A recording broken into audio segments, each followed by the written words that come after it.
Good morning, everyone. I want to welcome you to my channel, Mom Plus Baby. I'm your host, Velvet Briere.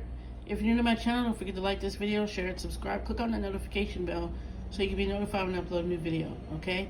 So in today's video, we're going to talk about women who are pregnant and have gestational diabetes, how to take your blood glucose, okay? How to use your one-touch Briere Flex or whatever glucose monitor you have, how to use it if you don't know how, all right? So this is the box it came in. I got this from Rite Aid.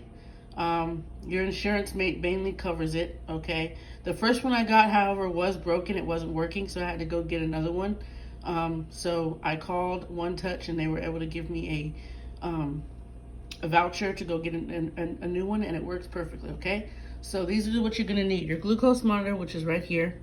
Now, red stands for high, green stands for in range, and blue is low. Now, yours might read differently, but sorry about the ring. My husband made that for me. It's beautiful, isn't it? Beautiful ring, huh? Anyways, so red is high, green. For me, red means high, green means in range, and blue means low, okay? I haven't had a low one yet. I've had an in range one or a high one. I've had high 3 times, and I have in range more than anything, okay? So when it's in range, when it's high, you guys want to get checked. Okay, you want to get, if it's constantly high, you want to make sure you go to the doctor, call your OBGYN or your OB, call a nurse or call, just talk to one of your nurses, because it can't be high consistently. That's dangerous for you and the baby, okay? So what you're going to need is, here is your little thing that you prick your finger with, okay? And let me see if I can get this set up to where I can show you guys. Okay. I don't know if you guys, let me see if you'll be able to see me do this. Okay, so I'm going to show you guys. So this is where you put it. You put it in here. See if it's showing. Okay, you put it in here, right?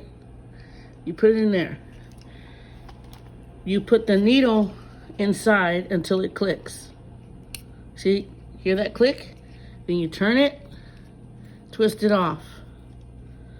Okay, twist it off, twist it off. Throw that away. Put the top on it. You put the top on. Here, click. And you just pull it back, pull it back, pull it back, and then it'll be ready to go. And then you take your test strip. This is your test strip right here, this one right here. Let me show you, get a little close up on that one. That's your test strip, okay? See that little line at the top? You need to make sure your blood goes on that. So you basically take it, and it has to be the metal part in, and stick it in there like this. Let me show you. Stick it in there just like that, okay? Then you're gonna prick your finger. Let me see if you can see that. You're gonna prick your finger. It does hurt, but you're gonna get a good amount of blood. And I hope you guys can see that. You're gonna put it just like that. Counting down. Okay, so mine has to be below 130 and it's 118. So that is good, okay? Can you see that number? 118. It's below 130 after breakfast, lunch, and dinner, so that's 118. Okay? This morning my fasting was 114. It was supposed to be below 95, but you get highs and you get lows. So what you do is discard.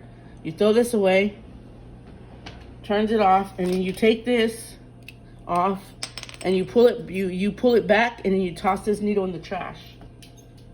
All right? And you put the cap back on. Put it back in. Put it back in here. And you're all set, okay? I put everything in my bag here just because I don't want everything all over the place. So, that's basically how you guys do it. These are my numbers here. This morning it was 114. It's supposed to be below 95, but you're gonna get some high. You're gonna get some right in there and some low. I haven't gotten any lows. But this morning for my fasting was 114. Just now for my breakfast, I waited an hour and it was 118 below 130, which is very good. Okay, so next I have to wait I have to eat lunch and wait an hour, then take my blood again. Eat dinner, wait an hour, and take it again, okay? So that's how you use the blood glucose monitor, you guys, okay? These are my numbers I've been taking. I've been doing this for a long time now. I've been doing it. So these are my numbers when I first started, okay? These are all the ones when I first started my, testing, okay? And don't blame yourself, you guys. It's not your fault, okay? It is not your fault. It's research it up before you guys start. I already I cried about it already because I felt bad, I don't want nothing to happen to my baby, I'm actually 13 weeks and 5 days today. Tomorrow I'll be 13 weeks and 6 days, and then Sunday I'll be 14 weeks, which is 4 months. I'm currently 3 months right now. But I already had an ultrasound, and the baby, it's a boy. He looks very healthy, and he's growing, a very healthy baby. He's actually growing. So do your research on this gestational diabetes, okay? And I have some tips for you.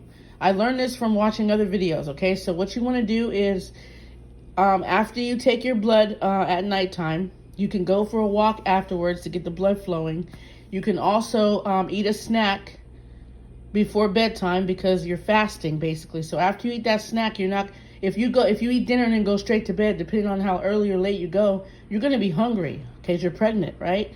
That happened to me. I was starving, literally quenched when I woke up the next morning in the morning times, until I started doing the little tip I learned. I learned like 2 tips. The first tip I learned was after you eat breakfast after you eat breakfast, you want to go for a walk around the block because it gets the blood circulating, the blood flowing. And that does work, you guys.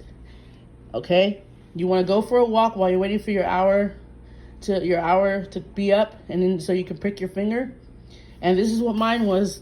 I went for my walk today, okay?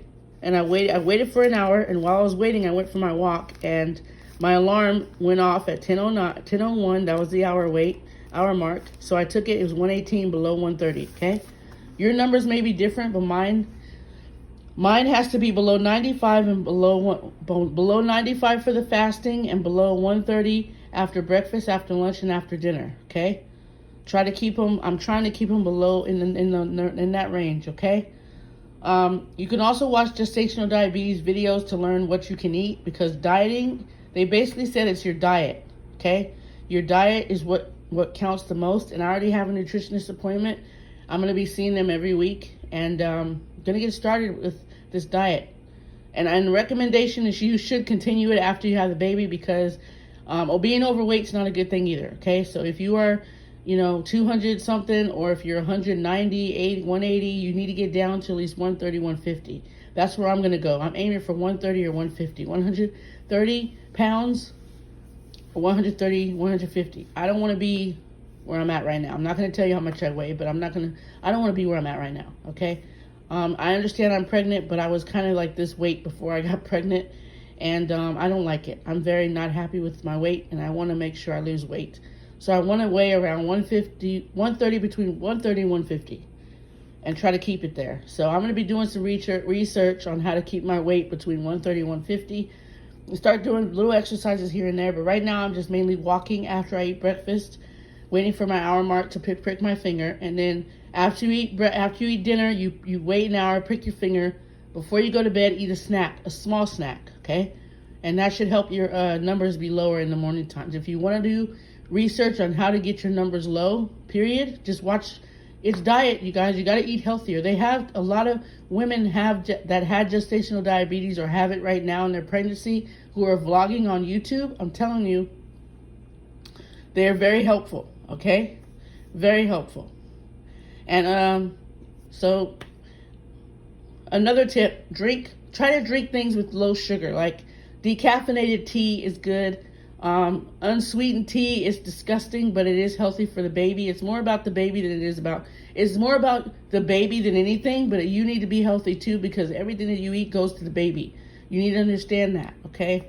So that's why they say you and the baby, but more than anything, it's the baby, okay? Because the baby needs to grow and everything and be healthy, okay? You don't want to have a small baby. You don't want to have, because it can lead, if you guys don't get your sugars under control, it can lead to an emergency C-section or a stillbirth. Just, you don't want that to happen. I do not want any of you to have that happen. And if you don't believe me, go do the research. There's a lady, I can leave a link to a video I saw. It's a true story. She got pregnant with all 3 of her kids, and she had gestational diabetes. She didn't take it seriously, didn't check her blood sugar. She ate fattening foods. 8 months pregnant, she lost her baby, okay? True story. It was on YouTube. I can look up the video and leave the link below. But you guys, please take this seriously. This is not a joke. It's nothing to stress out about, but if you're dieting and eating healthy, you'll be fine, okay? And do what they tell you to do. Do what the nutritionist tells you to do. You'll be fine, okay? So just diet, eat better for you and the baby, and you'll be fine, okay? This is not something to stress out about. You know, it's not your fault. It has everything to do with the placenta.